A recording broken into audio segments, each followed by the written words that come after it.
Good evening and welcome to the Doylestown Bookshop's virtual event series. My name is Chrissy and I'm the events manager for the Doylestown and Lahaska Bookshops. We are very excited to be hosting New York Times bestselling author Jeff Shaara and award-winning television webcast producer and cultural journalist Ed Tracy. They will be discussing Jeff's newest book, To Wake the Giant, a Pearl Harbor novel. Jeff and Ed will speak for 35 to 45 minutes. Then they will take questions, which you can post in the Ask a Question field. I will be moderating the Q&A portion of this event.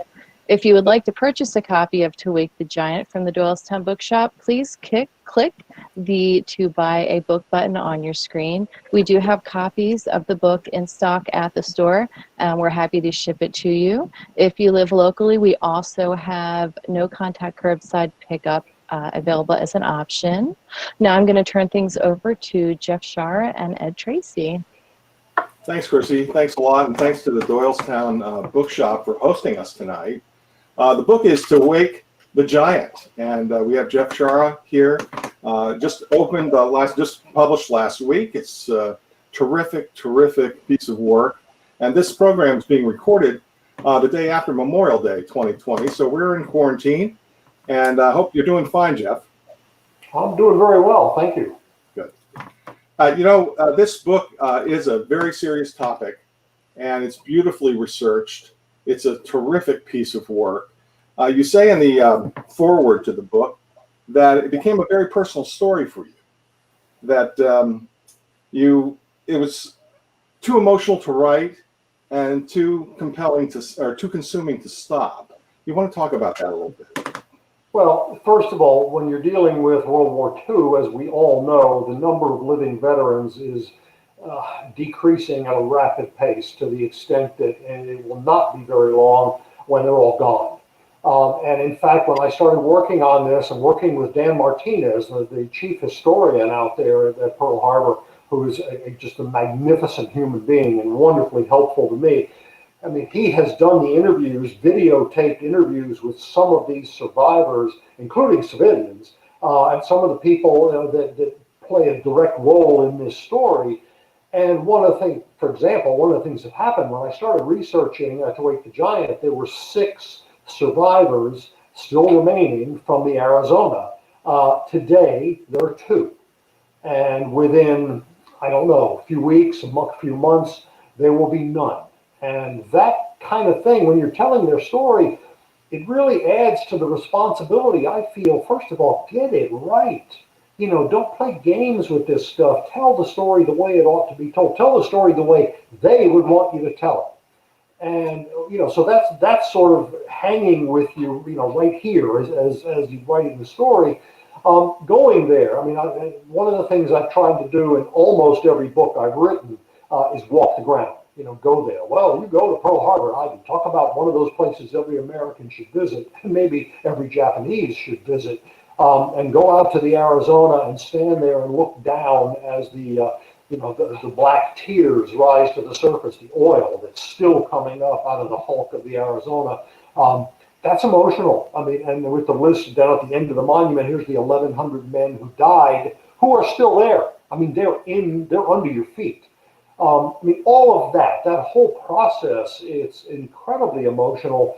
And it's also, I mean, and sort of in a curveball kind of way, the emotion of the Japanese. Well, Minoru Genda, who is the man responsible for really putting together the attack. I mean, he serves under Admiral Yamamoto. And, he's spent his blood and guts to train these pilots to do all that they need to do. And then the day comes, December 7th, early in the morning, and they begin to take off from the aircraft carriers, about 200 miles north of Oahu, to make the trip down to bomb the harbor. The emotion he feels watching those planes take off, realizing that almost a year of work has gone into this, and here they go. And of course, what he doesn't know, are they coming back?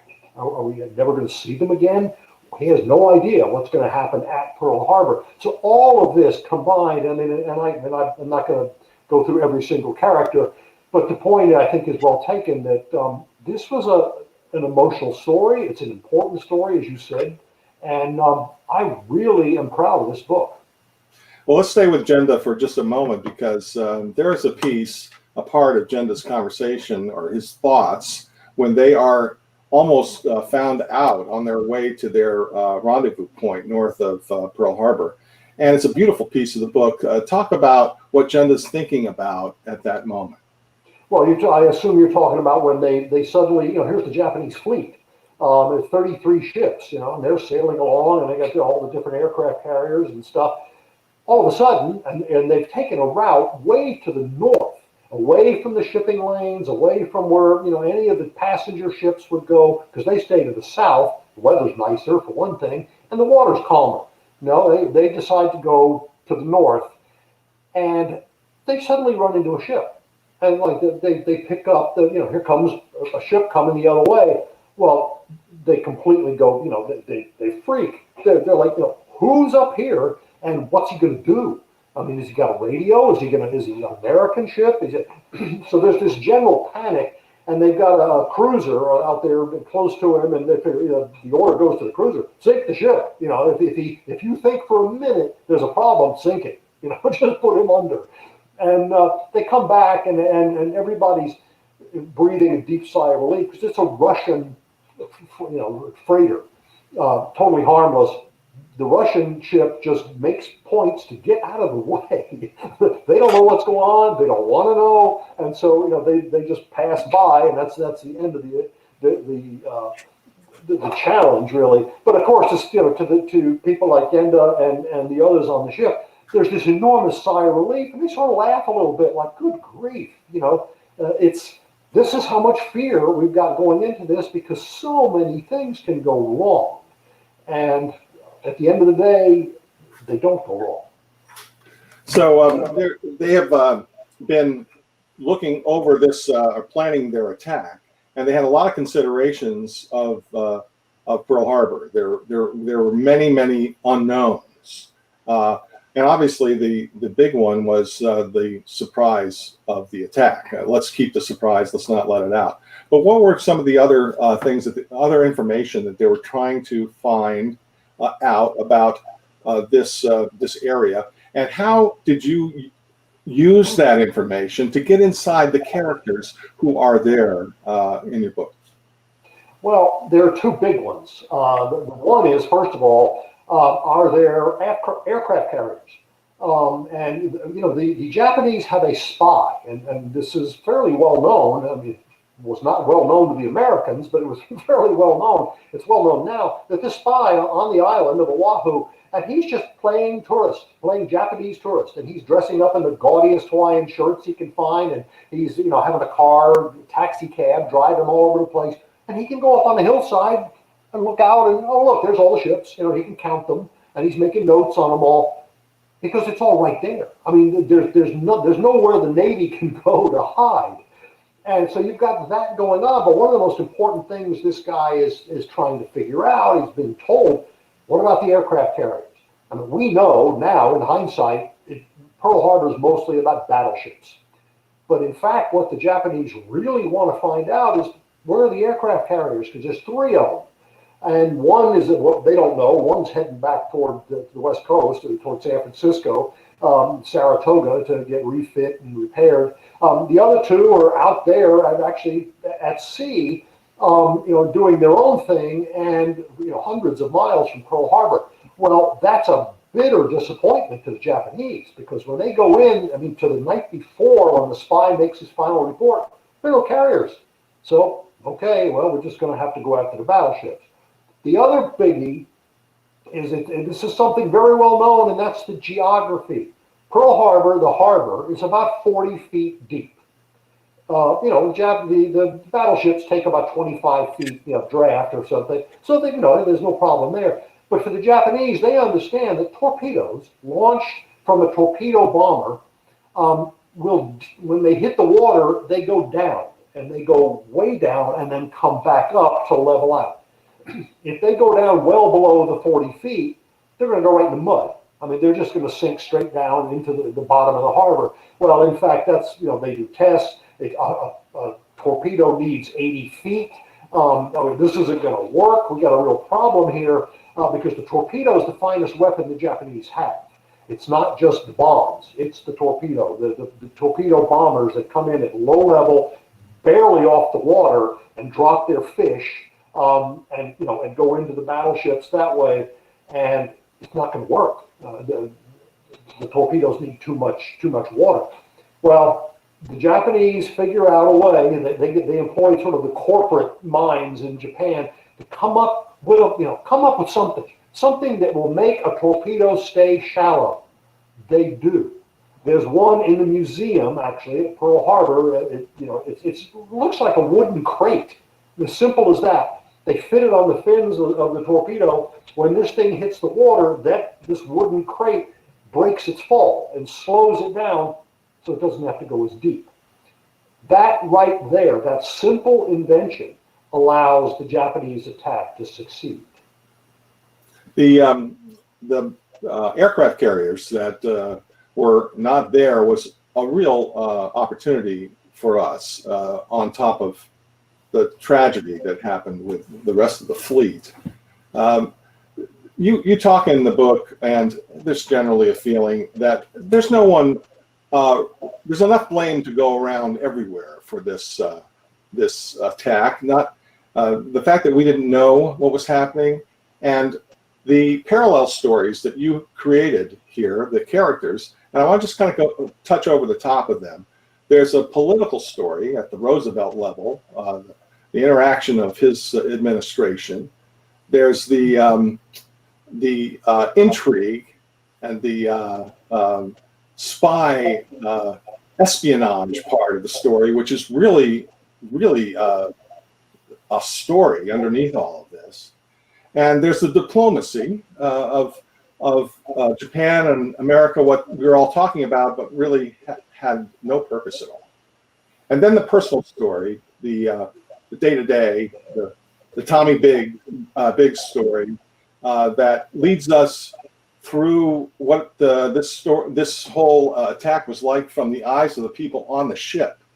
So talk a little bit about those players, that group of players. I know it's a big topic, but just kind of touch on how they all intersect in this. One of the things I try to do in every book that I do is give you different points of view that sort of matter. I mean, the points of view that make sense.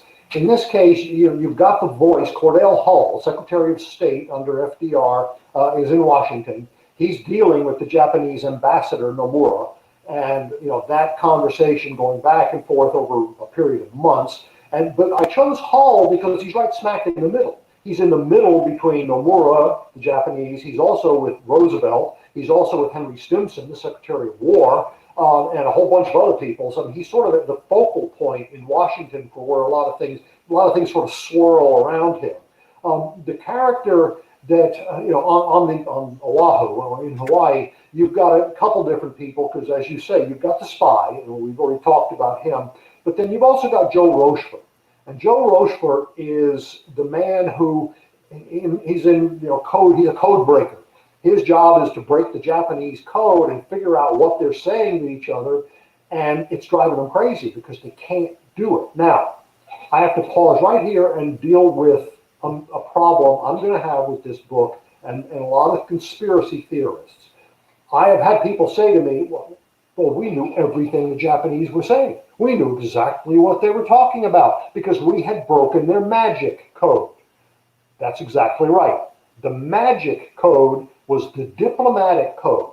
So in other words, we're listening in on conversations from the Japanese, foreign minister in Tokyo to their embassy in London, their embassy in Washington, their embassy in Brazil, wherever it might be. We can hear all those conversations. None of that has anything to do with their military decisions. And that's what Joe Rochefort's trying to do in Hawaii, and unfortunately is unable to do that in time. You mentioned Tommy Biggs. You have to have the kid. You've got to have that character who's in the middle of it. It's one thing to have the admiral who's back over there, in his headquarters, as Admiral Kimball is, watching it from a distance. It's another thing to have the kid who's the 19-year-old who's on board the dream assignment every sailor wants, to be on a battleship. And he's on the USS Arizona. And, it's not all, first of all, it's not all blood and guts. It's not all exciting and adventure and all of that stuff, because it's just being a sailor on a routine ship. It's for months, for about 10 months before the attack happens. It's day to day. It's what's going on. There's a lot going on there. I've said this before. The attack on Pearl Harbor, bombs falling on ships, it's about 2 hours. I guess I could do a book that just covered 2 hours. It would take you longer than that to read it, but that's not the story. And if all you do is write about bombs falling on ships, that's going to get old pretty quick, because it's the same bombs and the same ships, and the same things happen. No, you need to know how did we get here? And that's what this story is about. Now, there are the bombs falling on ships, and there's the aftermath of that. But it's not the story of the event. It's the story of the people. And those people really have a big role in all of this story. You see them day to day painting. You see them playing sports on the deck. There's a great image, actually, going backwards a bit. There's a great image of Biggs entering Pearl Harbor and seeing the fleet for the first time. It's a beautiful piece of writing. He gets on a ship in San Francisco. He goes to basic training, Great Lakes, Illinois, and he takes a train out. He's assigned, gets his orders assigned, to go to San Francisco, where he boards a small ship to take him out to Pearl Harbor. Well, all he knows is he's been assigned to USS Arizona. Again, he's thrilled with that. But they make the trip. And the day comes when they sail slowly into the channel, into the harbor, Pearl Harbor. And the ship turns out. Everybody gets on their dress whites, and they line up along the rail of the ship. It's a show of respect to the commander in the harbor and so forth. And so this small ship comes, and these guys are all standing up, giving their salute. And Biggs is among them. He's doing what he's told. And one of the officers comes up behind him and says, Mr. Biggs, come with me. He doesn't know. He follows the officer around to the other side of the ship. And the officer points out to him and says, "You see those over there? That's Battleship Row." And he said, "I thought you'd want to know that one is the Arizona." And that's the first time Biggs actually sees the ship he's going to be serving on. And in his mind, that's like the happiest day of his life. I can't imagine, being a 19-year-old and having that experience, and then living through the rest of it. Well, you do get the feeling that he is part of something bigger than himself. I want to go back a little bit to the political kind of back and forth between the Japanese and the United States. It seems at the beginning of all of this, our kind of view of working through the problem was to bring everyone in a room and figure it out. Roosevelt, there's big scenes with Roosevelt, a lot of people talking about what's going to happen in the Atlantic. Should we be moving ships from Pearl there? How controversial that is. Meanwhile, in Japan, there are smokestacks going up. Everyone's sort of working on their own little plans, and you have Yamamoto, who wants to desperately bomb Pearl Harbor just to keep the United States out of action for a while. Talk about Yamamoto's role. Yeah, Yamamoto is Admiral Yamamoto is the commander of the combined fleet for the Japanese. There are people above him. He's not like the senior military guy. There are people that he has to answer to, and he's not real happy about some of them. But he comes up with this idea about a year in advance, on December 1940, January 1941, comes up with this idea to bomb Pearl Harbor, knowing full well that once that happens, the Japanese will have started a war they cannot win. And that doesn't seem to make a lot of sense. But in fact, what he's doing, he knows that there are other people in the Japanese government, they want a war. They just, they want to take the Dutch East Indies, which today is Indonesia, oil, Southeast Asia, which is Indochina back then. They might even go for Australia. Eventually, they might even go for India. I mean, there's and all the islands out in the Pacific, that too. I mean, there's an enormous push in the Japanese government that's increasingly militant. And the emperor, who's actually sort of a nice guy and a mild-mannered guy, he can't stop it. I mean, it's beyond him. And Yamamoto knows all this, and he knows that war is inevitable. It's going to happen, especially since the Japanese signed the tripartite agreement with the Germans and the Italians. So with Hitler and Mussolini, it's now a three-way allegiance, and they're in it together. Well, in Europe, that war is going pretty hot and heavy. So Yamamoto knows, okay, yeah, there's going to be a war. Well, if there's going to be a war, the least we can do, let's do something to stop the Americans for 6 months. That's his realistic expectation. Give us a 6-month pause where we can, increase our defenses, increase our munitions. We can get oil out of the Dutch East Indies, all this stuff, but just buy time. And knowing, and again, the strange contradiction of all this is he knows it's a war the Japanese cannot win. And he finally gets people bubbling to go along with him, and off they go. He takes pretty drastic action to make that happen. Well, he threatens to. I love this. He sends one of his staff officers to go meet with the the higher naval people, and the guy's kind of getting frustrated because they're annoying. And he finally says, I'm sorry, but the admiral has instructed me to say that if you don't go along with this plan, he resigns, and all of his staff resigns. And all these guys are like, I don't think we want that to happen. They go along with the plan. I mean, I'm making light of it when it's one of the most important decisions in history, but that's how it happens. That was in early October, according to the book and the timeline of things. Jeff, this is a powerful story. It's a big book, 500 pages or so, and it races along. You really are on the edge of your seat, waiting for this monumental action at Pearl. And what I found very fascinating is that it also covers the aftermath of Pearl, which I don't think a lot of people really think of. They think of the attack. They think of the surprise of the attack. They think of maybe our arrogance toward, Japan at the time. We just didn't think they were a threat at all. And yet, people died, and we think about that. But then people lived, and putting this whole thing back together, and saving these people's lives was a gruesome job. Well, one of the things I would mention that a lot of people don't realize, and if you go to the Arizona and you stand there over the monument, as I said before, 1,100 people died, but 335 survived. I mean, there were that was just on the Arizona. 400 and some odd people died on the Oklahoma, primarily when the Oklahoma rolled over, which is one of those horrible things you can imagine. But there are survivors, and a lot of them go in the water. That's not good, because the water, there's 4 to 6 inches of fuel oil floating on top of the water.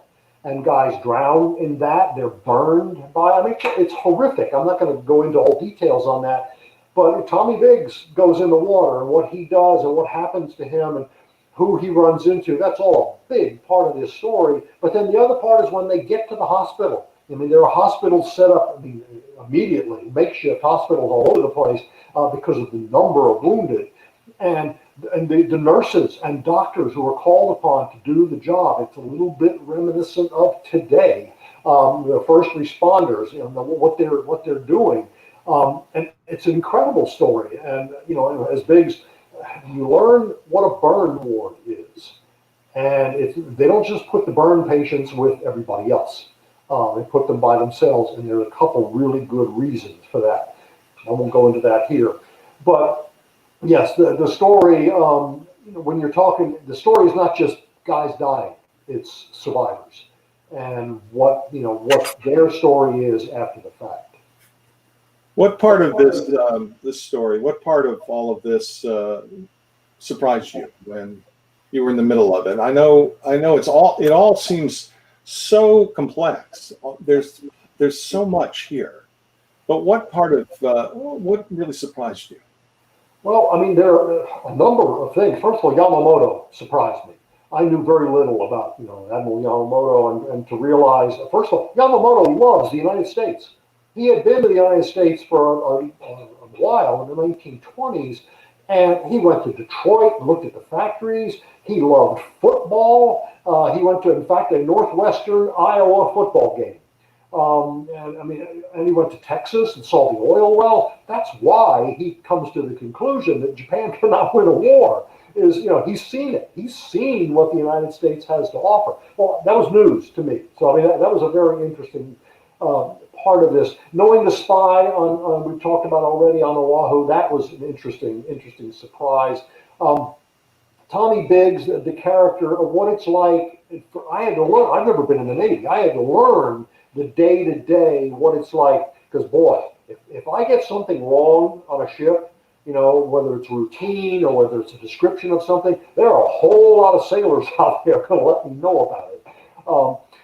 There's that. Then, I mean, you mentioned Washington and what's going on in Washington. And the one thing, I put quotes in this book, like every section heading and so forth.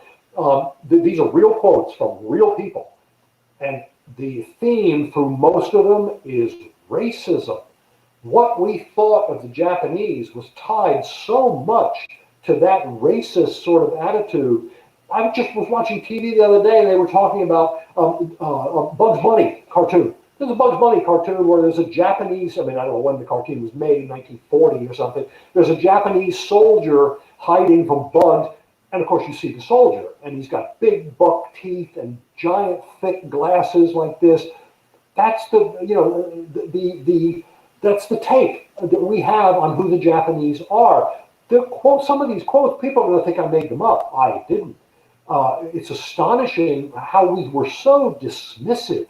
They can't fly a plane. Their airplanes won't stay in the air. 10 minutes, they'll fall apart. On and on and on. That sort of entrenched racism goes a long way to our dismissal of their military, to our dismissal of what they're capable of, and also our dismissal of any fear we should have of what they can do. Yeah, we have the benefit now, looking back at history, we have the benefit of looking through this lens to see exactly how incredibly tireless they were as fighters throughout the whole Pacific campaign and the inevitable end of the war and what we had to do just to survive. But there is an arrogance that comes through on the early parts of this book, which I think is important to kind of relate to our time today. There are two factions, the isolationists and the others who are trying to save humanity, basically. It all changes at Pearl Harbor. Talk about that lead up to Pearl Harbor from the media side and what we were talking about in the country at the time.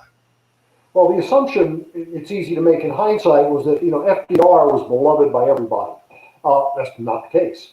There were a lot of people who didn't like FDR at all, and one of the groups that didn't care for him, which was headed up by Lindbergh, the flyer, the famous flyer who crossed the Atlantic.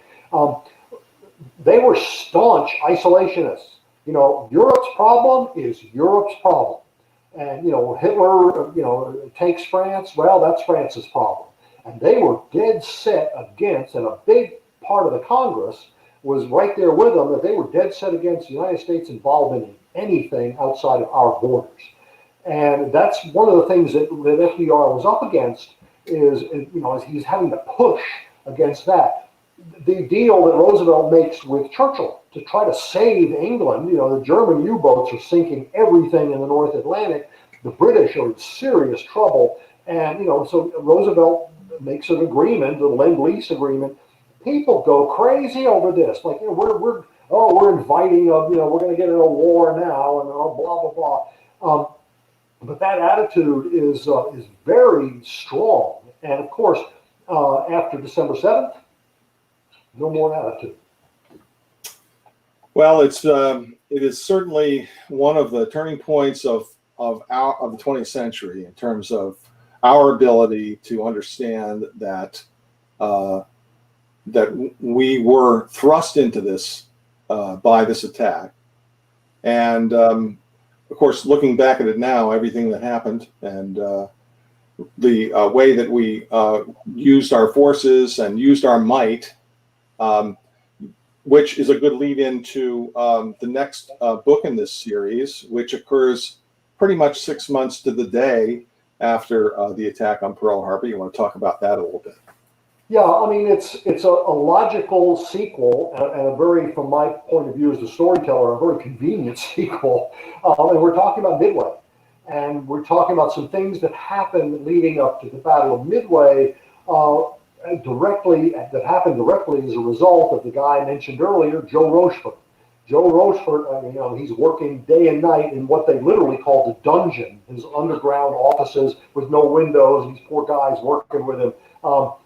They break the Japanese code, the military code, so that when the Japanese, Yamamoto wants to form this new plan, and possibly, they want to invade Midway, and there's not much there. I mean, Midway is two very small islands, sort of encased in a coral reef, but there's an airstrip, and it's about 1,000 miles northwest of Oahu.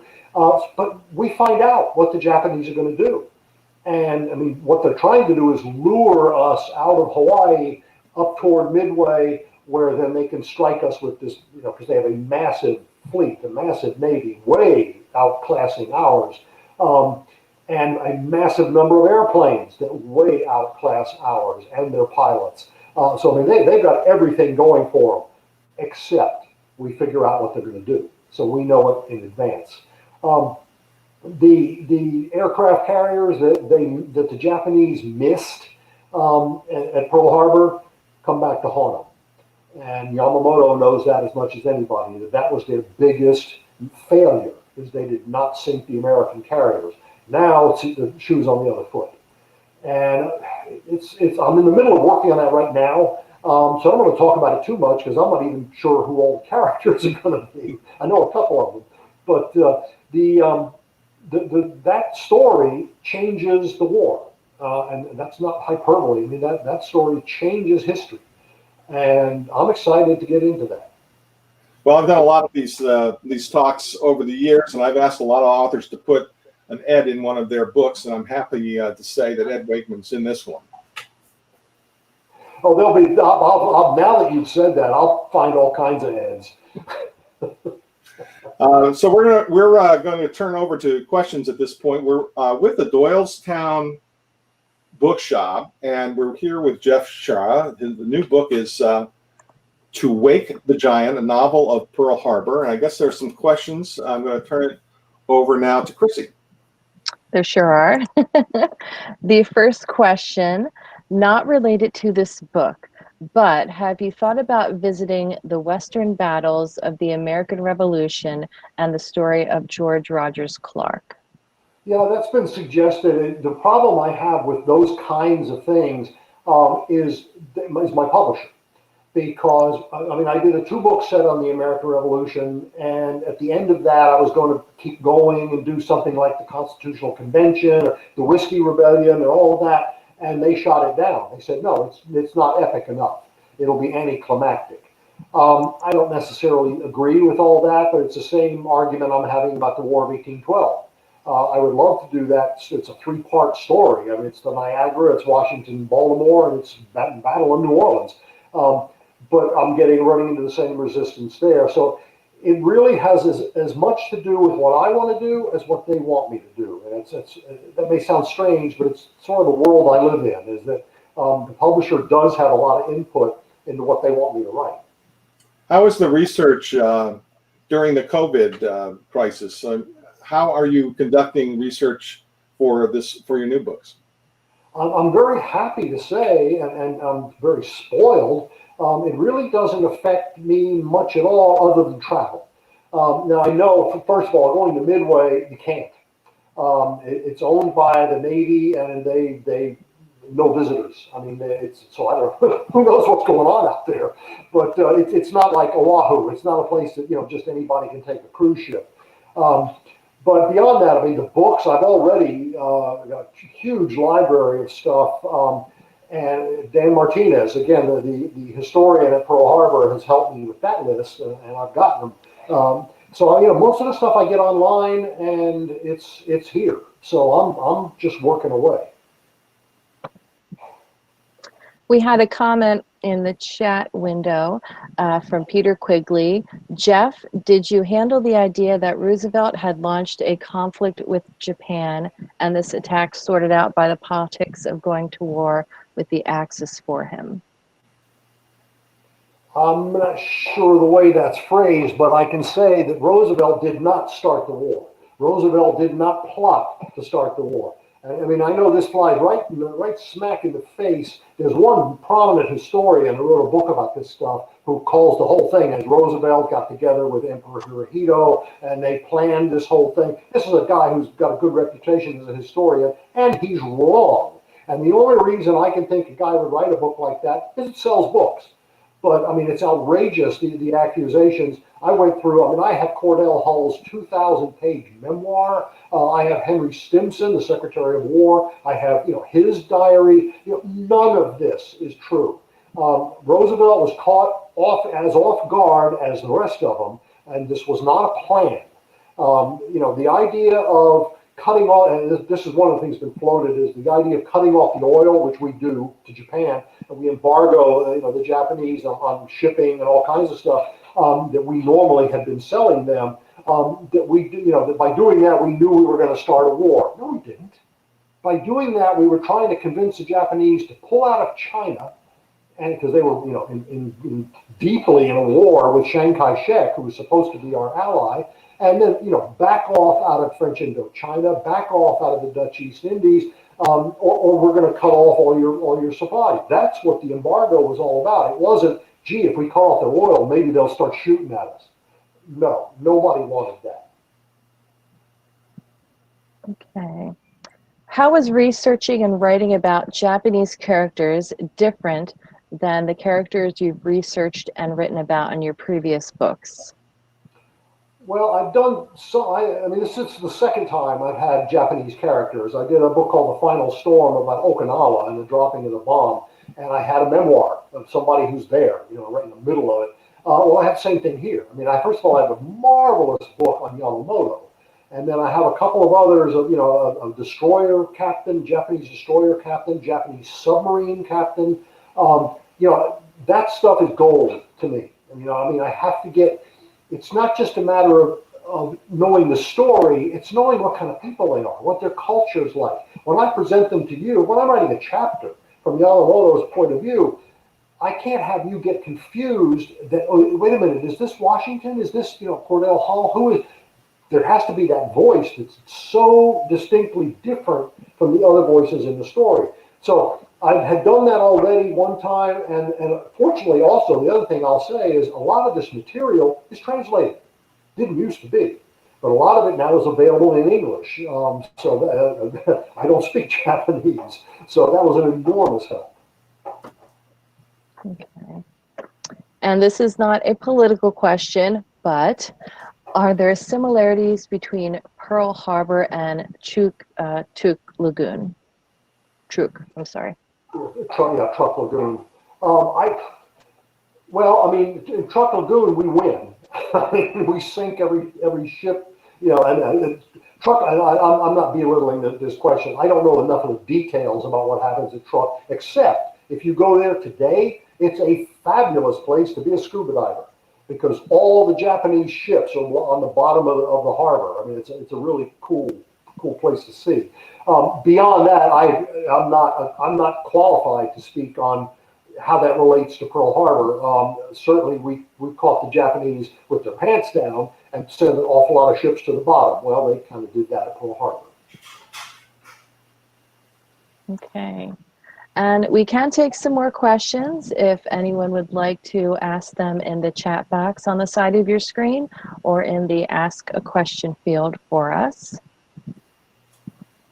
And I'll just say that we're speaking with Jeff Shaara. The new book is To Wake the Giant, a novel of Pearl Harbor. You can buy the book right from the Doylestown Bookshop, who's sponsored tonight. And I'd like to also thank the good people over at Penguin Random House, Greg Kuby and Aaron Roberts. Really terrific working with them. Jeff, when you're looking at these series of books, I mean, this huge story, how do you decide if I'm going to write 2 or 3 books about it? I mean, is it just a logical decision? I know this book has 3 parts to it, 3 definitive parts, but they're not equal. They kind of go 2 points within. Can you talk about that style that you're writing to? A lot of that happens on the fly. I mean, I don't do outlines. I know a lot of writers are taught maybe to make an outline before they start writing. I never have. History is my outline. I mean, the event's there. It's real. The timeline is there. It's just up to me to find the voices that fit into that and the voices that will tell you the story. The voices maybe you will become interested in the way I am. And, because I have to get in their heads. So there's that part of it. But, it's funny when people ask me, well, what do you need to do this and then this, midway and then that and that and that. It's like, it makes my head hurt. Because, I can look ahead to the book I'm working on right now. That's it. I can't think past that. And these guys, I'm no historians who can write 4 or 5 books at one time. That would make my head explode. So, to ask me if this is going to be a 2-book set or 3-book set or 4-book set, I don't know. And I won't know when I finish the Midway book. If I feel like I know where I'm going next, okay, then, I'll take that direction. But I know that sounds kind of weird. And maybe it sounds like I'm awfully disorganized. Maybe I am. But it's just the way I work. It's always been the way I work. Well, it was 5 years ago that we debuted The Faithful Lightning, and you were in the middle of the Civil War sesquicentennial at that point, and you were writing pretty much a book every 18 months, it seemed like. So that's an amazing output. It was actually at a book a year. I did 5 books in 5 years. I did the last book on the War in the Pacific, what I just said before, The Final Storm, and then the 4-book series of the Civil War in the West. And at the end of that, I was fried. I would never try to do that to myself again. I mean, it was essential to do it because of all the things around the sesquicentennial of the Civil War. It was important to have a book come out each year. Well, that's fine. It made perfect sense. But that just cooked my brain. And I would, plus I'm older. So I have to slow down just a little bit. So We what do do you have do? some more questions. Okay, go ahead. I'm sorry. Okay. In the recent movie Midway, the intelligence officer insisted Midway was the target. He was on the team at Pearl Harbor, and the movie suggested he was not insistent enough at Pearl Harbor with his superiors about a potential attack. Did your research review that issue? I touched on this we're talking about Joe Rochefort, or Ed Layton, who's also another one of the 2 guys, the 2 main guys. I disagree with that. They did not know before the strike on Pearl Harbor what the Japanese were doing. They had no idea where the aircraft carriers were, which was, a horrible thing to them. I mean, they were really sweating over this. Like they could find everything else, but they couldn't find the aircraft carriers. Well, they assumed, well, they're important. They're in Japan. I mean, that's why we're not hearing anything from them, because they're anchored at home. Little did they know they were 200 miles north of Oahu. So no, that's a fact. And Midway, yes, absolutely. And what we've already talked about is what Rochefort and Layton did, and mainly Rochefort, broke the code and is responsible for our victory at Midway. He was recognized for that by Admiral Nimitz. But no, it was not the case at Pearl Harbor. And I appreciate movie making, and I understand, it's about selling tickets and all of that stuff. But I really kind of stay away from it. After the Pearl Harbor attack, our response was to call Halsey back and to send scouts out looking south of Pearl Harbor. We never took that northerly route. Why do you think we didn't just go? Why didn't we follow the planes back to where they were? Well, first of all, you make a good point. There's two points there. One, the aircraft carriers under Halsey, they're steaming back to Pearl Harbor. They've been told what's going on there and what has happened there. And all the people on Pearl Harbor, the admiral, all the different people in command there, they try to, oh, where'd the Japanese go? Okay, let's put our heads together on this. The consensus is they went southwest. That if we go southwest, that's where we'll find the aircraft carriers, their fleet.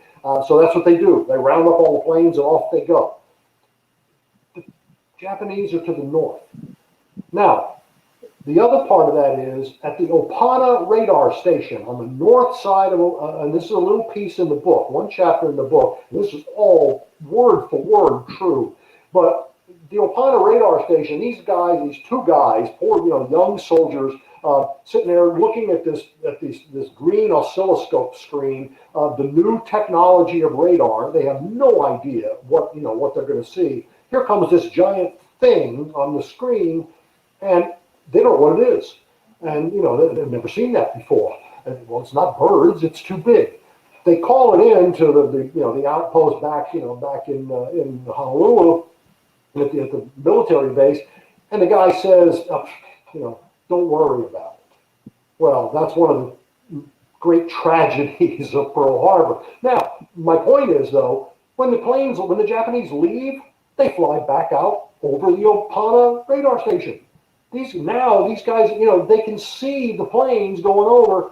They call it in. Nobody does. There's so much going on, so much chaos that nobody does anything about the call. And so that was twice that these guys, poor guys, at this radar station could have prevented something, and nobody paid attention to them. And they reduced the time that those radar operators were on duty. I mean, that was a Sunday morning. They were everyone was effectively off duty at the time of the attack. Did the Japanese actually know that fact, or? Not to the extent that I would call it a fact, but what the Japanese did know was by listening to the radio station. The Honolulu radio station would broadcast, and when nothing was happening, they would broadcast all night long. And so they're out there, the ships are out there, and the Japanese guys, they're saying, we hear the radio station. And so the Japanese admiral there and a couple other people, they realize the Americans are sleeping. And then, to verify this, they send two observation planes that are launched off the cruisers. These things are launched with catapults. And they send, one of them goes down to Lahaina, which is where the ships could be, the American ships. The other one goes over Pearl Harbor. And what's there? What do we see? Well, the plane goes over Lahaina, there's nothing there. There are no ships there. Okay, everything's in Pearl Harbor. This other plane goes over Pearl Harbor, circles around, he's looking. Nobody cares. No planes greet him, no anti-aircraft fire, nothing. He calls back. They're asleep. Again, the benefit of hindsight, doing all of the investigations that were done after the attack and all of the hours of testimony from people and what they're doing.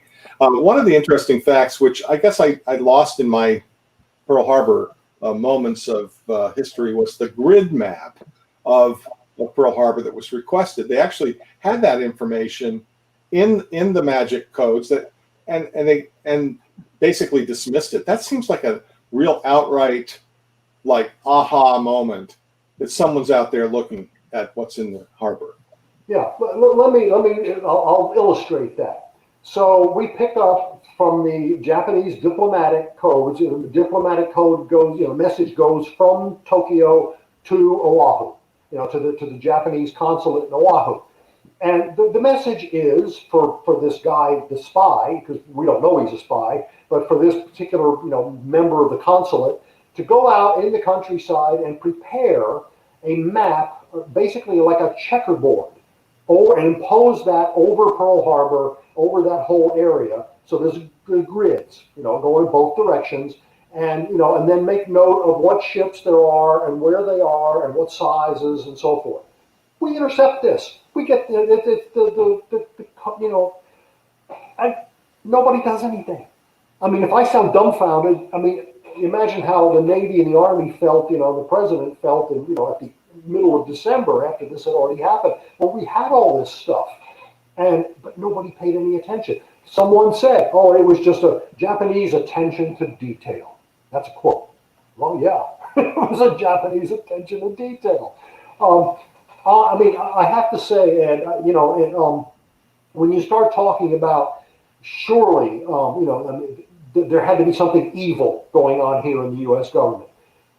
That's the word you used, hindsight. And when with the benefit of hindsight, we can draw all kinds of conclusions. And the way that works is, it comes right after the event and you say, gee, we should have known what was going to happen. That very quickly evolves into they should have known what was going to happen. And that evolves into they knew what was going to happen. Well, again, that's the benefit of hindsight. But put yourself right smack in the middle of it. And I mean, yes, it's baffling how there could be that many mistakes, but there were. And, it has to do, as I said, it has to do with racism. It has to do with just human infallibility, clumsiness, carelessness, ego. I mean, I could list every, human failing, there is in this, but that's what happened. And it was not our day. Well, the book is To Wake the Giant, a novel of Pearl Harbor, and we're here with Jeff Shaara. Do you have another couple of questions for us, Chrissy? I do. Jeff, what do you think is the thing that Americans least understand about the subject of Pearl Harbor? I think first of all, I'm not sure how to put this. The assumption is that we had a whole bunch of ships sunk. Sunk is the wrong word. Again, I talked about, the harbor being 40 feet deep. I mean, the Oklahoma, which rolls over, I mean, after it's torpedoed, it's eventually rolled back upright again. It's an astonishing feat of engineering. They do it. I mean, they put the ship upright again. The only ship, a couple others, but the only battleship who's totally destroyed, a usable battleship, is the Arizona, and it blows up. The Utah doesn't really count because it was a target ship. I mean, it was going to get blown up anyway. But I mean, that's one thing is that, men died. A lot of men died, and women. But the ship, we didn't lose our Navy. A lot of the ships were salvaged. Most of them were salvaged and came back to fight another day. The other thing I think that is a huge surprise, and we've talked about it a lot, that's the Japanese. At the time the war broke out, the Japanese had the finest air force in the world, better than Hitler's Germany. We didn't know that. We had no idea. We were dismissive of it. Their Navy was far superior to our Navy. We didn't know that either. So, when you start looking at things like that, we totally underestimated our enemy. That, as any general, any well-trained soldier will tell you, is a deadly mistake. Are you planning on writing a sequel to The Frozen Hours? That's the Korea book. The answer is no, and I'll tell you why. And this was another one of those things I talked about earlier. When I don't make that decision until I'm in the middle of writing the story. The Frozen Hours talks about the Chosin Reservoir. I mean, and it is, in terms of the Korean War, it is the most dramatic event of that war. Incheon leading to Chosin. So after that, and with all due respect to the people who fought, the people who lost their lives, it's anticlimactic. And Chosin is basically, we're talking about a story that goes from September to December 1950. The war lasts for 3 and 4 more years, but it's just not, there's nothing that compares to Chosin. So I found I just couldn't get inspired to go any further. And again, Pork Chop Hill, there's a movie. I mean, people, you might have heard of Pork Chop Hill. Pork Chop Hill is the final battle of the war, and we lose. The Chinese win the battle. And so we decide, okay, we're done. that's really not the way you want to, end a war. So yes, I'm sure I could find little stories here and there, but it's hard for me to imagine doing anything to top what happened at Chosin. And what has been the most touching response you have received from a World War II vet about your books? The book, The Steel Wave, the book I did on Normandy. Um, there's a scene in the book, or one of the principal characters is a member of the 82nd Airborne, and they go over the English Channel in the middle of the night on June 6, 1944, and in these little C-47 transports, and they go over the channel, a bunch of them, and drop. These guys drop down in the dark, and it's a nightmare of a scene. My guide, my point of view, is one of those guys. I got a letter from a guy who said to me, I just want to tell you something. He said, when those guys are going over the channel in that C-47, you made the hair stand up on the back of my neck. He says, and you got it right, and I know, because I was there. There is nothing better than that. When I get a compliment from somebody who has walked the walk, if someone writes me and says, I'm sorry, I was there, and what you wrote was a whole lot of bull, okay, then I got to look at my own career. But to get that kind of a compliment, it's giving me chills right now. I'm sorry. Do you have any thoughts about writing a book on the Indian Wars? That's been suggested a bunch of times. I mean, and of course, when you talk Indian Wars, the one that jumps out at you is Custer. And my thought about that is, if I write a book, and let's say Custer and Sitting Bull, if I write a book about Custer and he's the good guy, I'm going to get blasted for that because that's not politically correct. If I write a book about Custer and Sitting Bull is the good guy, Custer's the bad guy, nobody's going to want to read it. I mean, because the people, you're insulting the United States cavalry. I mean, I've had these conversations with people, and I realize, maybe sometimes it's just best to let it go and let somebody else write the book. Maybe I'm just a coward. And the same question about writing about Vietnam. Okay, whole different question. That's my generation. And I have heard from a huge number of Vietnam vets who have sent me stuff, offered to send me stuff, Brown Water Navy guys, Marines, POW who was at the Hanoi Hilton. I mean, the problem there is what I will not do is a political story. Nixon, LBJ, McNamara, Westmoreland. I don't want to write that story. I much rather would get the line from Apocalypse Now, go find Charlie in the bush. It needs to be that kind of a story, a small, quote unquote, story instead of the big political one. That's coming. I don't know when exactly, but with the material I already have and the contact information I already have, that's a story I have to tell. And what libraries or sources have you found most helpful in writing? The sources, I go online. There's some out-of-print, rare book sites where I'll search whatever. I'll search whoever these characters are, and I have literally a 2,000-page, it's 2-volume memoir by Cordell Hull. You're not going to find that, in a bookstore. No offense, but it's searching online. A huge advantage I have that my father did not. When he did The Killer Angels, it would take him 4 months to find a single book. That's why it took him 7 years to write the book. That's why I can write a book in a year, because the material's right there, and I can find it pretty quickly.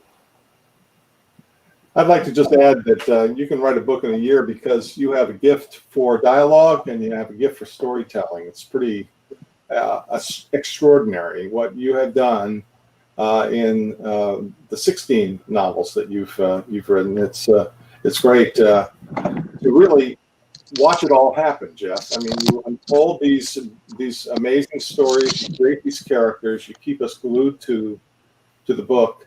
The new book is To Wake the Giant, a novel of Pearl Harbor. There's one scene I promised that I would recount here. It's a time when Roosevelt is sitting with Stimson, and I'm going to read it because it's certainly something that you must have had a tape recorder there, but it's a beautiful part of the book. When Roosevelt says, "Men would die because we were not patient," and Stimson says to him, "Men will die whether we are patient or not."